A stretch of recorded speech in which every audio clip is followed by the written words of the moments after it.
င်္ဂလာပါခင်ဗျာ ARD ကပတ်စဉ်တင်ဆက်နေတဲ့ Editor စကားဝိုင်းအစီအစဉ်ကနေကြိုဆိုလိုက်ပါတယ်ဒီတစ်ပတ်မှာတော့မြမအလှည့်ပြောင်းအတွက်အရေးပါတဲ့ထိုင်းရွေးကောက်ပွဲဆိုတဲ့ခေါင်းစဉ်နဲ့ကျွန်တော်တို့ဆွေးနွေးသုံးသပ်သွားကြမှာဖြစ်ပါတယ်ကျွန်တော်ကတော့ ARD မြန်မာပိုင်းသတင်းတောက်ချုပ်ကြော်ခပါကျွန်တော်နဲ့အတူတူဆွေးနွေးမဲ့သူကတော့ ARD ရဲ့ Editor ချုပ်ကိုအောင်စောဖြစ်ပါတယ်ကိုအောင်စောမင်္ဂလာပါမင်္ဂလာပါကိုကျော်ကဟုတ်ကဲ့ဒီထိုင်းရွေးကောက်ပွဲကျောင်းနဲ့ပတ်သက်ပြီးမဆွေးနွေးခင်မှာပေါ့လေဒါပြီးခဲ့တဲ့ရက်ပိုင်းကဒီအင်ဒိုနီးရှားနိုင်ငံမှာကျင်းပသွားတဲ့အာဆီယံရဲ့ထုတ်ပြန်ချက်တစ်ခုနဲ့ပတ်သက်ပြီးကျွန်တော်ဆွေးနွေးကြပါတယ်အဲ့ဒါကတော့အာဆီယံထိပ်သီးအစည်းအဝေးကိုတက်ခဲ့တဲ့9နိုင်ငံကခေါင်းဆောင်တွေကမြန်မာနိုင်ငံနဲ့ပတ်သက်ပြီးတော့ကြေညာချက်ထုတ်ပြန်တိုက်တွန်းခဲ့တာကိုတွေ့ရပါတယ်အဲ့ဒီထုတ်ပြန်ကြေညာချက်ထဲမှာဒီမြန်မာနိုင်ငံအတွင်းကအကြမ်းဖက်မှုတွေအားလုံးရပ်တန့်ရေးနဲ့ဒီလူသားချင်းစာနာမှုအကူအညီတွေဘေးကင်းလုံခြုံစွာရောက်ရှိရေးကိစ္စကိုတိုက်တွန်းတောင်းဆိုထားတာတွေ့ရပါတယ်ဆိုတော့ဒီဟာနဲ့ပတ်သက်ပြီးအရင်ဆုံးစဆွေးနွေးပြအောင်ကောတောင်းဆိုတဲ့နှစ်ချက်လုံးကတော့လိုအပ်တဲ့အဓိကအချက်တွေဖြစ်တယ်ခုနပြောတဲ့အကြမ်းဖက်မှုတွေရပ်တန့်ဖို့နဲ့လူသားချင်းစာနာတဲ့ထောက်ပံ့မှုတွေရရှိဖို့အဲ့လိုပြောတဲ့အချိန်မှာပဲလူသားချင်းစာနာတဲ့ထောက်ပံ့မှုတွေနဲ့တွားတဲ့အာဆီယံတန်တမန်တွေပါတဲ့ convoy ကိုရင်တန်းကိုတိုက်ခိုက်ခံတဲ့ကိစ္စကိုရှမ်းပြည်တောင်ပိုင်းမှာဖြစ်ခဲ့တာကျွန်တော်တွေ့ရတာဖြစ်တယ်။အင်ဒိုနီးရှားသမ္မတကိုယ်တိုင်ကအာဆီယံအစည်းအဝေးမတိုင်ခင်မှာထွက်ပြီးပြောဆိုတာကိုကျွန်တော်တွေ့ရတာဖြစ်ပါတယ်။ဆိုတော့အဓိကကျွန်တော်ပြောချင်တာကတော့အာဆီယံနဲ့မှာအကြီးအကျယ်ကွဲနေတယ်။မြန်မာအရေးနဲ့ပတ်သက်လာရင်မြန်မာစစ်ကောင်စီကိုအသေးချာအရေးယူခြင်းနဲ့နိုင်ငံတွေအစိုးရတွေရှိသလိုမြန်မာကိစ္စနဲ့ပတ်သက်လာရင်အရေးယူစရာမလိုဘူးသူတို့အနေနဲ့အိန္ဒိချင်းသဘောတဘာဝရဖြည့်ရှင်းသွားလို့ရတယ်ဆိုတော့ဖြည့်ရှင်းခြင်းတဲ့အုပ်စုတွေနှစ်စုရှိတာကျွန်တော်တွေ့ရတာဖြစ်ပါတယ်အဲ့တော့အိန္ဒိချင်းတွေကတော့အိန္ဒိချင်းဝါဒရအိန္ဒိချင်း policy ရဘယ်ချင်းကချင်းနဲ့ဆိုတဲ့သဘောတော့ပြောတယ်လို့ကျွန်တော်တို့အလုပ်ပဲနားလဲပါတယ်ဒါပေမဲ့အခု Lawrence ASEAN Chair ဖြစ်တဲ့အင်ဒိုနီးရှားက Quiet Diplomacy လို့ခေါ်တဲ့တန်တမန်ရေးရာတိတ်ဆိတ်ချင်းကပ်ပြီးတော့မြန်မာနိုင်ငံမှာရှိတဲ့အဖွဲ့အစည်းတွေနိုင်ငံရေးအဖွဲ့အစည်းတွေ stakeholder တွေပြီးတော့ NUG ပါမယ်အခြားအဖွဲ့အစည်းတွေတိုင်းဒေသအဖွဲ့အစည်းတွေကိုအချိန်များစွာတွေ့ဆုံခဲ့ပြီလို့အင်ဒိုနီးရှားကပြောတယ်။ဒါပေမဲ့ရက်လက်ကတော့မရှိပါဘူး။ဘာကြောင့်လဲဆိုတော့အာဆီယံနဲ့အကြောင်းကြီးပေါ်နေတယ်ဆိုတော့ထပ်ပြတာဖြစ်တယ်။နံပါတ်2ကတော့မြန်မာ issue ဟာပြီးတော့မြန်မာစစ်ကောင်စီကအခုအချိန်ကြီးအာဆီယံကိုသူ့ရဲ့တစကန်ပုံစံမျိုးနဲ့ထားတယ်လို့ကျွန်တော်တို့ပြောလို့ရတယ်ပေါ့နော်။ဆိုတော့အင်ဒီဂျင်နိုင်ငံတွေဆိုပြောတဲ့အခါမှာလည်းထိုင်းနိုင်ငံလည်းပါတာဖြစ်ပါတယ်။အာဆီယံကစမဝဲစစ်ခံနေရတာ2နှစ်ကျော်3နှစ်ရှိသွားပြီပေါ့လေ။မြန်မာအရေးနဲ့ပတ်သက်ပြီးအခုအချိန်ဒီဘာမှထိရောက်တဲ့လှုပ်ဆောင်မှုတွေလုပ်နိုင်ကြတာရှိတာမဟုတ်ဘူးဆိုတော့ကျွန်တော်တွေ့ရတာဖြစ်ပါတယ်။အာဆီယံကတိုက်တွန်းတောင်းဆိုမှုတွေရှိတယ်။ဒါအပြင်အပြစ်တင်ရှုတ်ချမှုတွေရှိတယ်မြန်မာနိုင်ငံမှာဖြစ်နေတဲ့ violence တွေအကြမ်းဖက်မှုတွေကိုဒါပေမဲ့အာဆီယံစကားကိုမြန်မာစစ်ကောင်စီတွေရောမြန်မာစစ်ကောင်စီကိုတိုက်ခိုက်နေတဲ့အဖွဲ့အစည်းတွေရောဘယ်လောက်လိုက်နာကျင့်သုံးနိုင်မလဲဆိုတာလည်းမေးခွန်းတစ်ခုဖြစ်ပါတယ်ဒီအာဆီယံအဖွဲ့ဝင်နိုင်ငံတနိုင်ငံလည်းဖြစ်တယ်မြန်မာနိုင်ငံရဲ့အိန္ဒိယနိုင်ငံလည်းဖြစ်တဲ့ဒီထိုင်းနိုင်ငံမှာဒီလ14ရက်နေ့ဆိုလို့ရှိရင်ထူးထူးရွေးကောက်ပွဲကြီးကျင်းပတော့မှာဖြစ်ပါတယ်ဆိုတော့ဒီရွေးကောက်ပွဲနဲ့ပတ်သက်ပြီးတော့ဒီအာဏာအသိမ်းခံထားရတဲ့မြန်မာနိုင်ငံကကျွန်တော်တို့မြန်မာနိုင်ငံသားတွေကလည်းထိုင်းရွေးကောက်ပွဲကိုစောင့်ကြည့်နေကြတာစိတ်ဝင်စားနေကြတာကိုကျွန်တော်တို့တွေ့ရတယ်ဆိုတော့ဘာကြောင့်ထိုင်းရွေးကောက်ပွဲကိုစိတ်ဝင်စားနေကြတာလဲပေါ့နော်ဒီဘာတွေမျှော်လင့်ကြတာလဲဒါနဲ့ပတ်သက်ပြီးလဲဆွေးနွေးပါအောင်ကောနော်ဟုတ်ကဲ့မြန်မာကစိတ်ဝင်စားတယ်နိုင်ငံတကာလည်းစိတ်ဝင်စားတယ်အာဆီယံနိုင်ငံတွေလည်းစိတ်ဝင်စားတယ်ပေါ့နော်အဲ့ဒီထက်မှာအဓိကစိတ်ဝင်စားရဆိုအဓိကနံပါတ်1အချက်ကတော့လက်ရှိထိုင်းဆိုမြန်မာစစ်ကောင်စီနဲ့နှိစက်တယ်ဆိုတဲ့အချက်ကြောင့်ပဲဖြစ်ပါတယ်ဆိုတော့တန်ပေါင်းများစွာရှိတဲ့မြန်မာရွှေ့ပြောင်းလူသမားတွေရဲ့အနေထားသူတို့ရဲ့အခွင့်အရေးတွေနဲ့ပတ်သက်ပြီးတော့ဒီမှာစိတ်ဝင်စားမှုတွေရှိတယ်လို့မြန်မာအရေးမှာတကယ်လို့ဒီရွေးကောက်ပွဲမှာအပြောင်းအလဲတွေရှိခဲ့ပြီဆိုရင်ရွေးကောက်ပွဲအလွန်မှာထိုင်းအစိုးရတက်ကနေမြန်မာအရေးမှာဘလို့အပြောင်းအလဲတွေရှိမလဲဆိုတော့မြန်မာလူထုပြည်တွင်းအောင်ပြပါစိတ်ဝင်စားတာကျွန်တော်တွေ့ရတာဖြစ်ပါတယ်ဒါပေမဲ့နံပါတ်1ကျွန်တော်ပြောချင်တာကထိုင်းနိုင်ငံမှာကျွန်တော်တို့အခုတနင်္ဂနွေနေ့မှာရွေးကောက်ပွဲလုပ်မှာဖြစ်တယ်ဒီနေ့စနေနေ့မှာကျွန်တော်တို့ Editorial Talk ကိုကြည့်နေတယ်လို့ရှိတယ်ဆိုတော့ဒီနေ့ထိကျွန်တော်ပြောလို့ရတာကတော့ထိုင်းရွေးကောက်ပွဲမဲဆွယ်ပွဲမှာဒီနေ့ဒီချိန်ထိအကြီးအကျယ်သွေးထွက်တန်ရုံမှုမရှိတာကိုကျွန်တော်တွေ့ရတယ်မြန်မာနိုင်ငံမှာဖြစ်ခဲ့တဲ့2015 2020နဲ့နှီးစပ်တယ်လို့ကျွန်တော်ပြောလို့ရတယ် နံပါတ်2သတင်းစီးဆင်းမှုတွေရင်အားကောင်းတယ်မြို့နယ်ကြေးရွာတွေအထိဒီ election နဲ့ပတ်သက်ပြီးရွေးကောက်ပွဲနဲ့ပတ်သက်ပြီးသတင်းစီးဆင်းမှုအရင်အားကောင်းတာကိုကျွန်တော်တွေ့ရတယ်ပြန်လည်မှုတွေရှိတာကိုကျွန်တော်တွေ့ရတယ်နံပါတ်3ပြီးတော့အစွန်းရောက်ဝါဒဖြန့်မှိုင်းတိုက်တဲ့အတန်ဒီနေတာကိုကျွန်တော်တွေ့ရတယ်နောက်နံပါတ်4ကတော့ဒီ election campaign ကိုအေးချမ်းချမ်းနဲ့တို့လုပ်ခွင့်ရတယ်လုပ်လို့ရတယ်ပေါ့နော်အဲ့ဒါတွေကကျွန်တော်ထင်တယ်အဓိကအချက်တွေလို့ကျွန်တော်ထင်ပါတယ်နောက်တစ်ခုကတော့အရေးကြီးအချက်ကတော့ဒီ election ကဘယ်လောက်ထိ free and fair ဖြစ်မလဲလွတ်လပ်ပြီးမျှတမလဲအဲ့ဒါကျွန်တော်တို့မသိအောင်အဲ့ဒါကျွန်တော်မသိနိုင်သေးဘူး election ကတကယ် free ဖြစ်မလားတကယ်ပဲ fair ဖြစ်မလားကျွန်တော်တို့မသိနိုင်ဘူးအဲ့တော့ရွေးကောက်ပွဲမှာရှိတဲ့အချက်လက်တစ်ခုကတော့ဒီနေ့ဒီအချိန်ထိုင်းနိုင်ငံမှာရွေးကောက်ပွဲမှာမဲပေးခွင့်ရှိတဲ့ထိုင်းလူမျိုးပေါင်းတန်း50ကျော်52တန်းရှိတယ်လို့ကျွန်တော်နားလည်ထားတယ်အမတ်နေရာပေါင်း900ကျော်ကိုပါတီပေါင်း20ကဝင်ပြိုင်မှာဖြစ်တယ်ပေါ့နော်အဲ့တော့အစိုးရတစ်ခုဖွဲ့ဖို့အတွက်ကိုပါတီတစ်ခုကနေပြီးအနည်းဆုံးအမတ်နေရာပေါင်း251နေရာနိုင်မှအစိုးရဖွဲ့လို့ရမှာလက်ရှိအခြေအနေအရဆိုတော့အတော်ခက်တာတွေ့ရတယ် coalition government ခေါ်တဲ့ညွန်ပေါင်းအစိုးရလိုပုံစံမျိုးဖြစ်လာနိုင်တယ်လို့ trust ရတဲ့သူတွေလည်းအများကြီးရှိတာဖြစ်ပါတယ်ဝန်ကြီးချုပ်ယာဒူးကိုတော့တိုက်ရိုက်ရွေးတာမဟုတ်ဘဲနဲ့ပါလီမန်လွှတ်တော်ကနေရွေးမှာဖြစ်တယ်မြန်မာပြည်မှာလိုပဲရွေးကောက်ပွဲကော်မရှင်ကိုလည်းစစ်တပ်ကိုလိုလားတဲ့သူတွေနဲ့ဖွဲ့စည်းထားတာမျိုးကိုကျွန်တော်တွေ့ရပါတယ်ဆိုတော့ဒါအပြင်ဒီခုလက်ရှိအာဏာယူထားတဲ့ဝန်ကြီးချုပ်ပရယုချန်အိုချာဟာ2014မှာအာဏာသိမ်းခဲ့သူဖြစ်တယ်နိုင်ငံရေးပါတီတို့ဖျက်သိမ်းခဲ့တယ်နိုင်ငံရေးသမားတွေအစိုးရကောင်းဆောင်တွေကိုရာဇဝတ်မှုတွေအောက်တလိုက်ဆမ်းမှုတွေနဲ့တရားစွဲခဲ့တာမျိုးကိုကျွန်တော်တွေ့ရတယ်ပြီးတော့2019မှာသူတို့ကြီးမှုချင်းဖားရွေးကောက်ပွဲမှာလဲရွေးကောက်ပွဲမစခင်ကတည်းကဘသူ့ကိုရွေးရမယ်ဆိုတော့ခေါင်းတယ်ပြီးရွေးခဲ့ပြီးသားဖြစ်တယ်ရွေးကောက်ပွဲလို့ဆရာမလို့ဘူးပေါ့ပြောချင်တာကတော့ဆိုတော့အဲ့ဒီအခြေအနေပြန်ကြည့်မယ်ဆိုရင်တော့ထိုင်းနိုင်ငံနောက်ကျောင်းကိုပြန်လှည့်ရတယ်လို့ကျွန်တော်ပြောလို့ရတယ်ဟုတ်လားဘာကြောင့်လဲဆိုတော့အရင်တော့1994 95ကာလတွေမှာဆိုရင်ထိုင်းနိုင်ငံကအရှေ့တောင်အာရှမှာအလားအလာအကောင်းဆုံးနိုင်ငံဖြစ်တယ်ဒီမိုကရေစီခွင့်ရေးလွတ်လပ်ခွင့်တွေဒီမိုကရေစီလွတ်လပ်ခွင့်အတွက်အလားအလာအကောင်းဆုံးနိုင်ငံဖြစ်တယ်ဆိုတော့နာမည်ထွက်ခဲ့တယ်ပေါ့နော်ဒါပေမဲ့နောက်ပိုင်းမှာကျွန်တော်တွေ့ရတာကတော့အာဏာပြန်သိမ်းခဲ့တာကိုကျွန်တော်တွေ့ရတယ်တိုင်းပြည်က U-turn ဖြစ်သွားတာကိုတွေ့ရတယ်ပေါ့နော်ဆိုတော့ထူးခြားတာက2014အာဏာသိမ်းတဲ့အချိန်မှာကကျွန်တော်တို့မြန်မာနိုင်ငံမှာက political transition ဆိုပြီးတော့သမ္မတကြီးဦးသိန်းစိန်လက်ထက်မှာအပြောင်းလဲတွေတိုင်းပြည်ပွင့်လာတဲ့အချိန်ဖြစ်တယ်ဆိုတော့အဲ့ဒီအချိန်မှာ2014မှာမြန်မာထိုင်းနိုင်ငံမှာအာဏာသိမ်းခဲ့တယ်အဲ့ဒီကာလတွေကိုပြန်ကြည့်မယ်ဆိုရင်တော့ထိုင်းနဲ့မြန်မာရဲ့ဆက်ဆံရေးထိုင်းတပ်မတော်နဲ့မြန်မာစစ်တပ်ရဲ့ဆက်ဆံရေးအဲ့ဒါတွေကိုပြန်ကြည့်မယ်ဆိုရင်တချို့နိုင်ငံရေးလေ့လာသူတွေကတစ်ဖက်နဲ့တစ်ဖက်ကြားမှာ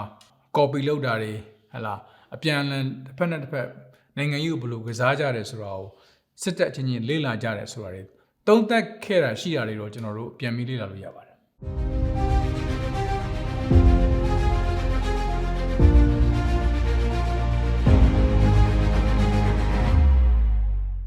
ဒီထိုင်းရွေးကောက်ပွဲဟာဒီမိုကရေစီကိုစမ်းသပ်မဲ့ရွေးကောက်ပွဲဖြစ်တယ်လို့နိုင်ငံရေးသူတွေတွေကသုံးသပ်ပြောဆိုထားတာတွေကိုလည်းတွေ့ရပါတယ်တစ်ဖက်မှာလည်းဒီရွေးကောက်ပွဲမှာပါဝင်လာကြတဲ့အတိုက်ခံပါတီကြီးတွေဖြစ်တဲ့ဖွတ်ထိုင်းပါတီနဲ့forward ပါတီတို့ဟာဆိုလို့ရှိရင်ဒီရွေးကောက်ပွဲမှာအနိုင်ရရှိဖို့အတွက်ထိတ်ဆုံးကနေပြေးနေတဲ့ပါတီနှစ်ခုဖြစ်ပါတယ်ဆိုတော့ဒီအကြောင်းတွေနဲ့ပတ်သက်ပြီးတော့လည်းထွက်ပေါ်လာတဲ့လူထုစစ်တမ်းတွေကိုဒီထိုင်းသတင်းဌာနတွေကဒီကိုးကားပြီးရေးသားထားတာကိုကျွန်တော်တို့ဖတ်ရှုရပါတယ်ဆိုတော့ဒီအတိုက်ခံပါတီတွေအကြောင်းကပို့ပြီးတော့ဒီစိတ်ဝင်စားစရာကောင်းလာတာပေါ့နော်ဒီခုနလိုဒီမိုကရေစီကိုဘယ်လောက်ထိစမ်းသပ်နိုင်မလဲပေါ့ဘယ်လောက်ထိပုံဖော်နိုင်မလဲဆိုပြီးတော့ပြောလာတာဆိုတော့သူတို့ရဲ့ဒီအတိုက်ခံပါတီကြီးတွေရဲ့ဒီအလားအလာနဲ့အခြေအနေအပေါ်မှာလဲနည်းဆွေးနွေးပြပါအောင်ကောင်းတော့အဲ့လိုဆိုရင်ကိုကျော်ကတော့ကျွန်တော်ပြန်မေးမယ်ကိုကျော်ကအခုဘယ်ပါတီကနိုင်မယ်လို့ထင်လဲဟုတ်ကျွန်တော်တို့ဒီစုံစမ်းကြည့်ရတဲ့လောက်လိလာဖက်ရှုရတဲ့လောက်ဆိုလို့ရှိရင်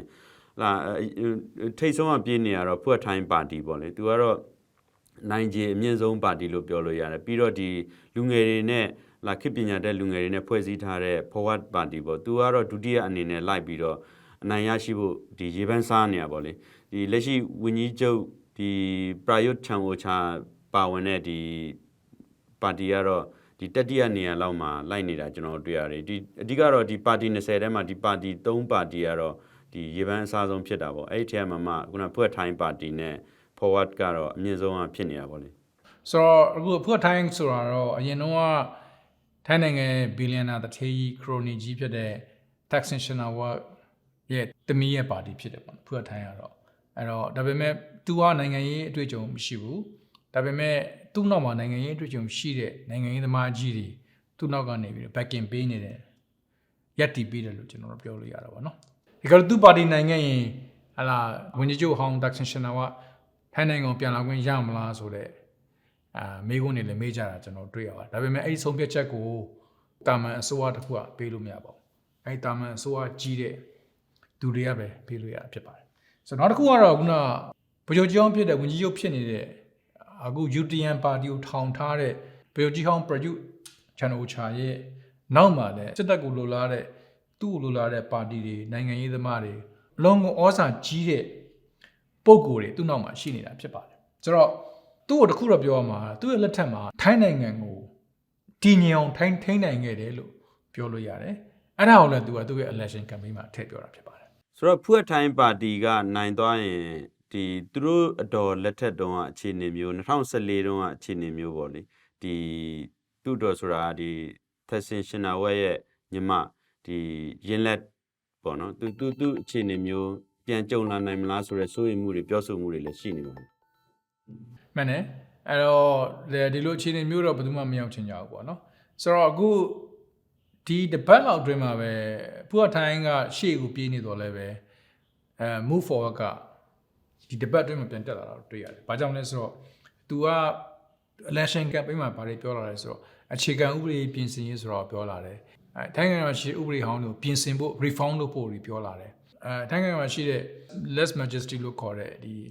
ီထိုင်းပြည်စနစ်နဲ့ပတ်သက်တဲ့ဟာကိုပြုပြင်ဖို့ပြောလာတယ်ဆိုတော့ तू ကလူငယ်တို့အများစုပညာတတ်အများစုရဲ့ထောက်ခံမှုရနေတဲ့ပါတီလို့ကျွန်တော်တို့ပြောလို့ရတယ်သူတို့ကတော့ progressive ဖြစ်တဲ့တိုးတက်တဲ့အမြင်ရှိတဲ့ထိုင်းနေနဲ့ဖွဲ့စည်းထားတဲ့ပါတီလို့ကျွန်တော်တို့ပြောလို့ရတယ်ဒါပေမဲ့အဲ့ဒီပါတီကိုပဲအရင်တုန်းကနေပြီးတော့လက်ရှိအစိုးရကနေပြီးတော့ဖျက်သိမ်းမှုစ조사ခဲ့တယ်ဖျက်သိမ်းခဲ့တယ်အခုနာမည်သစ်တစ်ခုနဲ့သူပြန်တက်လာခဲ့တာဖြစ်တာကျွန်တော်တို့ future forward အခုတော့ move forward ပေါ့နော်အဲ့လိုမျိုးသူကပြန်ပြီးတော့လှုပ်ရှားလာတာတွေ့ရနောက်တစ်ခုထူးခြားတာကတော့မြန်မာအရေးကိုပြောမယ်ဆိုရင်တော့ Full Time Party ရော Move Forward Party ရောနှစ်ခုလုံးကနေပြီးတော့မြန်မာစစ်တပ်ကအာဏာသိမ်းတဲ့အခါမှာသူတို့ကမြန်မာစစ်တပ်အာဏာသိမ်းတာကိုရှုံချတယ်ဆိုရဲစာတွေထုတ်ပြန်ခဲ့ဘူးတာဖြစ်တာကိုကျွန်တော်တွေ့ရတယ်ဒါပေမဲ့မြန်မာပြည်နဲ့ပတ်သက်လို့သူတို့ရဲ့ policy ဘောတာဘယ်လိုရှိလဲဆိုတဲ့ရှင်းလင်းပြသတဲ့ policy တွေတော့ကျွန်တော်တို့မတွေ့ရသေးရတာမြန်မာတွေစိတ်ဝင်စားနေတဲ့အချက်ထဲမှာခုနစစ်တပ်အာဏာသိမ်းလိုက်တဲ့ကိစ္စပေါ်မှာဒီပါတီတွေကလာရှုတ်ချလိုက်တဲ့ကိစ္စကလည်းအကြောင်းအရာတစ်ချက်အနေနဲ့ပါတာဖြစ်နိုင်ပါတယ်အဲ့တော့ပြောရရင် generation အသစ်နဲ့ generation မျိုးဆက်အသစ်နဲ့မျိုးဆက်အဟောင်းကြားမှာရှိတဲ့ဒီ clash တွေပေါ့နော်အဲ့ဒါကိုကျွန်တော်ထိုင်းမှာတွေ့ရတာပေါ့နော်ပြီးတော့အခုနောက်ပြောသွားတဲ့ move forward party ခေါင်းဆောင်တဲ့လူငယ်ရတယ်အခုချိန်မှာသူ့အသက်က42နှစ်ပဲရှိတယ် American နိုင်ငံ Harvard တက္ကသိုလ်ကဘွဲရခဲ့တဲ့သူဖြစ်တယ်သူနာမည်က Peter Lim Charoenrat ပေါ့နော်သူကဘာပြောခဲ့လဲဆိုရင်သူ့ရဲ့ campaign တစ်ခုမှာဆိုရင်မဲပြားတွေကကြီးစံတွေတက်ပို့ပြီးတော့အစွမ်းတက်တယ်ပို့ power ကြီးရလို့သူကပြောခဲ့တာမျိုးတွေ့ရဒါပေမဲ့ तू ကဝိုင်းနိုင်ငံရေးသမားတူတော့မဟုတ်ဘူးရွေးကောက်ပွဲမတိုင်ခင်တည်းက तू ကတရားဆွဲခံရတဲ့ကိစ္စတွေနဲ့ तू ကကြုံနေရတာဖြစ်တဲ့အတွက်ကြောင့်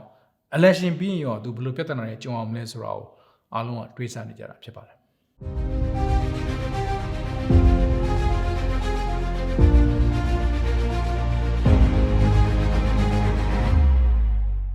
ဒီရွေးကောက်ပွဲနဲ့ပတ်သက်ပြီးတော့နိုင်ငံတကာကစိတ်ဝင်စားနေတယ်လို့ထိုင်းနိုင်ငံမှာလည်းစိတ်ဝင်စားမှုစိတ်လှုပ်ရှားမှုတွေရှိနေကြတာတွေ့ရတယ်။ဒါပေမဲ့တစ်ချိန်တည်းမှာပဲစိုးရိမ်မှုတွေလည်းရှိနေကြတာကိုကြားရတယ်ပေါ့နော်။ဒီဆိုတော့ဒီရွေးကောက်ပွဲပြီးသွားရင်ရောဘာဖြစ်မလဲဆိုတဲ့စိုးရိမ်မှုပေါ့နော်။ဆိုတော့ဒီအကြောင်းအရာနဲ့ပတ်သက်ပြီးလည်းဆွေးနွေးပါအောင်ကော။ကျွန်တော်မြင်တာကတော့ရွေးကောက်ပွဲကငြင်းငြင်းနဲ့ပြီးသွားမယ်။ဒါရွေးကောက်ပွဲပြီးသွားတော့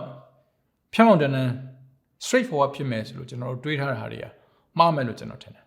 ရွေးကောက်ပွဲဖြစ်ပြီးသွားတာနဲ့ကျွန်တော်တို့ရိုးစင်းမဟုတ်တော့ဘဲနဲ့ဇလန်းဇက်ကွက်တွေပုံများလာမယ်လို့ကျွန်တော်ထင်တယ်။ဥပဒေလမ်းကြောင်းအရတရားစွဲတာတွေရှိလာနိုင်တယ်။အဖြတ်စည်းတွေအန်ရတွေအများကြီးပေါ်လာနိုင်တယ်။တကယ်လို့ရွေးကောက်ပွဲမှာနိုင်တဲ့ပါတီတွေအခက်အခဲတွေစိန်ခေါ်မှုတွေအများကြီးကြုံရနိုင်တယ်လို့ကျွန်တော်ထင်တယ်။ဥပဒေဘောင်တွင်းရဥပဒေဘောင်ပြင်ပါပါနော်။နောက်တစ်ခုကတော့ထိုင်းမှာဒီမိုကရေစီလိုလားတဲ့ပြည်သူပြည်သားတွေဟလာအပြောင်းလဲလိုလားတဲ့ပြည်သူပြည်သားတွေလည်းအများကြီးရှိတာဖြစ်တယ်။စစ်တပ်ကထိုင်းနိုင်ငံရေးမှာပါဝင်နေတာကိုမကြိုက်တဲ့ပြည်သူပြည်သားတွေတိုးတက်တဲ့အမြင်ရှိတဲ့လူငယ်တွေရဲ့ အားတွေကိုကျွန်တော်တို့ဒီတစ်ခေါက်ထပ်ပြီးတွေးရမယ်လို့ကျွန်တော်တို့မြင်တယ်ဒါပေမဲ့ထိုင်းရမြန်မာမဟုတ်ဘူးထိုင်းရနောက်ကျောင်းကိုပြန်လဲဖို့ခက်ပါတယ်နော်ပြီးတော့ထိုင်းရမြန်မာနိုင်ငံသွားနေတဲ့ကမ်းမမြင်လမ်းမမြင်နိုင်ငံရေးခီးစဉ်မျိုးသွားလို့မရအောင်ဆိုအဲ့လမ်းကိုလိုက်မှလည်းမဟုတ်ဘူးမြန်မာစစ်ဗိုလ်ချုပ်တွေလိုမျိုးထိုင်းရနေပြီးတော့ကြောက်တဲ့ခုံချမှလည်းမဟုတ်ဘူးဆိုတော့ထိုင်းမှာကအာနာသိန်းနိုင်ငံအချိန်ပေါင်း73-45ချိန်ရှိခဲ့ပြီဒီနေ့အစိုးရကလည်းအာနာသိန်းပြီးတက်လာတဲ့အစိုးရပဲဖြစ်တယ်ဒါပေမဲ့လူလူကိုမတက်ဘူးရွာတွေကိုမီးမရှို့ဘူးလေနဲ့ဘုံမကျဲဘူးဒါအပြင်နိုင်ငံမှာအရေးကြီးဆုံးဖြစ်တဲ့စီးပွားရေးအဆောက်အအုံကိုမဖျက်ဆီးခဲ့ဘူးပေါ့နော်ပြီးတော့အရသာအုပ်ချုပ်ရေးကိုမဖျက်ဆီးခဲ့ဘူးဆိုတော့ဒါကြောင့်လည်းဒီနေ့ဒီအချိန်မှာထိုင်းပြည်သူပြည်သားတွေဟာထိုင်းတော်ဝင်တက်မတော်ကိုမြန်မာတွေကနေပြီးမြန်မာစစ်တပ်ကိုချင်းတူတူခါးသီးလိုမျိုးမုံသီးလိုမျိုးမဟုတ်ဘူးလို့ကျွန်တော်တို့ပြောလို့ရပါတယ်ဆိုတော့ပြောချင်တာတော့ထိုင်းစစ်တပ်ကရောထိုင်းတော်ဝင်တပ်မှာရှိတဲ့ဗိုလ်ချုပ်တွေရောထိုင်းနိုင်ငံရေးသမားတွေရောမြန်မာစစ်ဗိုလ်ချုပ်တွေတော့မိုက်မဲတိုင်းပြည်ကြောက်တဲ့တွန်းချမှာမဟုတ်ဘူးလို့ကျွန်တော်ပြောတာဖြစ်ပါတယ်ဆိုတော့ဒါပေမဲ့ထိုင်းနိုင်ငံမှာအာဏာသိမ်းတဲ့အတွက်ကြောင့် democracy နဲ့ပတ်သက်တဲ့အဆောက်အအုံတွေ check and balance လောက်တာတွေတော့အများကြီးအားနည်းသွားခဲ့တာကိုကျွန်တော်တို့တွေ့ရမှာဖြစ်ပါတယ်ဒီထိုင်းရွေးကောက်ပွဲနဲ့ပတ်သက်ပြီးတော့မြန်မာလူထုတွေကတော့ဒီဘယ်ပါတီကနေပြီးတော့အနိုင်ရရှိသွားမလဲဆိုတော့ဒီစိတ်ဝင်စားမှုတွေရှိတယ်လို့မျိုးဒီရွေးကောက်ပွဲပြီးသွားရင်ရောဒီမြန်မာနဲ့ပတ်သက်တဲ့မူ policy တွေဘယ်လိုအပြောင်းလဲတွေရှိမလဲဆိုတဲ့အချက်ကိုလည်းစိတ်ဝင်စားနေကြတာပေါ့လေဆိုတော့ဒါနဲ့ပတ်သက်ပြီးလဲဆွေးနွေးပါအောင်ကောဒီမေးခွန်းကိုကျွန်တော်ဖြေရမယ်ဆိုရင်တော့အတူဆုံးဖြေမယ်ဆိုရင်တော့ထိုင်းဆိုကအသစ်ရဲ့လက်ထက်မှာမြန်မာပြည်နဲ့ပတ်သက်ပြီးပြောင်းလဲတွေအများကြီးရှိလာမယ်လို့ကျွန်တော်မထင်ဘူးဟုတ်ကဲ့ကောင်းဆိုကျေးဇူးတင်ပါတယ်ကျေးဇူးတင်ပါတယ်ကိုကျော်က